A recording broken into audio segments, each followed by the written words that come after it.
May bagong hirit si Pangulong Duterte kay Senador Antonio Trillanes. Sinara raw ng senador ang bank accounts bago pa man magpunta ng Singapore. Buwelta ni Trillanes, bagong imbento yan.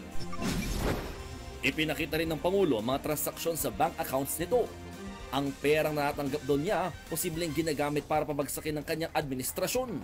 Based on analysis, the funds being laundered by Trillanes and his group may not be for their personal use, but rather is being used for their cause and possibly to destabilize government by paying for witnesses and funding destabilization operations.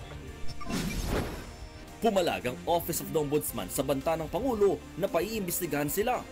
Hindi raw sila pasisindak. Naniniwala ang 6 sa bawat 10 Pinoy na may drug suspects na pinatay kahit sumuko na ayon sa SWS survey.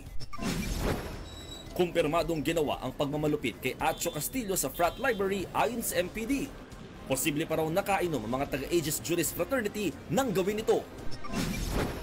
Sako-sakong barya ang natuntun sa Bato Mosque sa Marawi. Hindi yan pampondo ng Maute Group kundi pangpatay sa sundalo. Matapos ang isang dekada ay sisimulan na itayo ang common station ng LRT-1, MRT-3 at MRT-7. Halos 100 nasawi sa India nang magka-stampede habang rush hour. Pagpupugay sa mga guro, tinangkang basagin ng UST ang world record para sa pinakamahabang human sentence. Nagtagumpay kaya sila?